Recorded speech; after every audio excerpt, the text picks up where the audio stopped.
ನಮಸ್ಕಾರ ವೀಕ್ಷಕರೇ, MMK news ಕನ್ನಡಕ್ಕೆ ಸ್ವಾಗತ. ನಾನು ಶಾನ್. ರೈತರು ಏಕಬೆಳೆ ಪದ್ಧತಿಯಿಂದ ದೂರಾಗಿ ಮತ್ತೆ ಮಿಶ್ರ ಬೆಳೆ ಪದ್ಧತಿಯತ್ತ ಮುಖ ಮಾಡಬೇಕೆಂಬ ಉದ್ದೇಶದಿಂದ ಕೊಟ್ಟೂರಿನಲ್ಲಿ ವಿಶೇಷ ಮಿಶ್ರ ಬೆಳೆ ಬೀಜ ಮೇಳ ಕಾರ್ಯಕ್ರಮ ಆಯೋಜಿಸಲಾಯಿತು.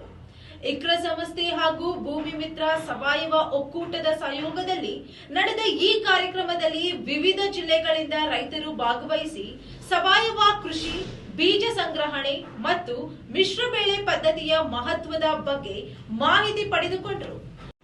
ಕಾರ್ಯಕ್ರಮದಲ್ಲಿ ಮಾತನಾಡಿದ ಇಕ್ರಾ ಸಂಸ್ಥೆಯ ಮುಖ್ಯಸ್ಥೆ ವಿ ಗಾಯತ್ರಿ, ಏಕ ಬೆಳೆಯಂತೆ ಸಂಗಾತಿ ಬೆಳೆಗಳು ಸಹ ರೈತರ ಬದುಕಿಗೆ ಮುಖ್ಯ ಎಂದು ಹೇಳಿದರು. ಈ ಕುರಿತಾದ ಹೆಚ್ಚಿನ ವರದಿ ಇಲ್ಲಿದೆ.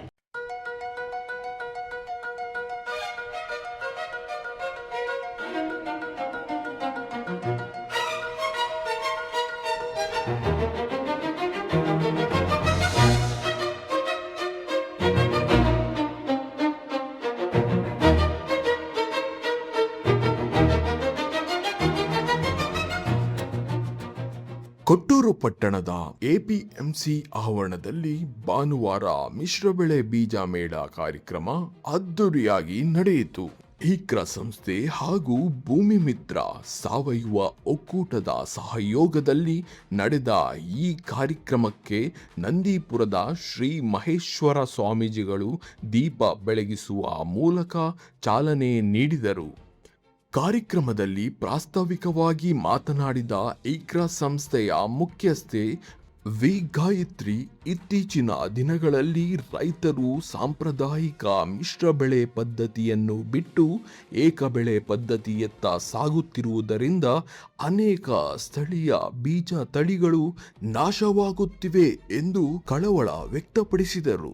ಮಿಶ್ರ ಬೆಳೆ ಪದ್ಧತಿ ರೈತರ ಆರ್ಥಿಕ ಭದ್ರತೆಗೆ ಸಹಾಯಕವಾಗುವುದರ ಜೊತೆಗೆ ಒಂದು ಬೆಳೆಗೆ ಮತ್ತೊಂದು ಬೆಳೆ ಪೂರಕವಾಗಿ ಕಾರ್ಯನಿರ್ವಹಿಸುತ್ತದೆ ಎಂದು ತಿಳಿಸಿದರು.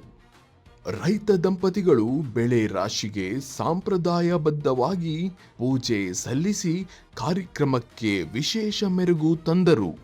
ರೈತ ಮಹಿಳೆ ಗೀತಮ್ಮ ಮಾತನಾಡಿ, ಮಿಶ್ರ ಬೆಳೆ ಪದ್ಧತಿಯಿಂದ ಬೆಳೆಗಳಿಗೆ ತಗುಲುವ ರೋಗಗಳ ನಿಯಂತ್ರಣ ಸಾಧ್ಯವಾಗುತ್ತದೆ, ಭೂಮಿಯಲ್ಲಿ ಸಾರಜನಕ ಪ್ರಮಾಣ ಹೆಚ್ಚಾಗಿ ಗೊಬ್ಬರದ ವೆಚ್ಚ ಕೂಡ ಕಡಿಮೆ ಆಗುತ್ತದೆ ಎಂದು ಹೇಳಿದರು. ಕಾರ್ಯಕ್ರಮದಲ್ಲಿ ರೈತರಾದ ಮಲ್ಲಿಕಾರ್ಜುನ್, ಸಿ ಮಂಜುನಾಥ್, ಶಿವಾನಂದ ಒಡೆಯರ್ ಸೇರಿದಂತೆ ಹಲವಾರು ಮಿಶ್ರ ಬೆಳೆ ಪದ್ಧತಿಯ ಲಾಭಗಳ ಕುರಿತು ರೈತರಿಗೆ ಮಾಹಿತಿ ನೀಡಿದರು.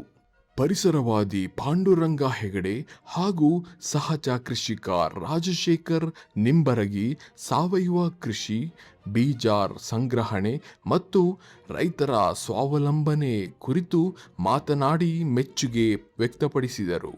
ಕಾರ್ಯಕ್ರಮದಲ್ಲಿ ವಿವಿಧ ತಾಲೂಕುಗಳಿಂದ ಆಗಮಿಸಿದ್ದ ರೈತರು ಭಾಗವಹಿಸಿ ಮಿಶ್ರ ಬೆಳೆ ಹಾಗೂ ಸಾವಯವ ಕೃಷಿ ಕುರಿತು ಅನುಭವಗಳನ್ನು ಹಂಚಿಕೊಂಡರು.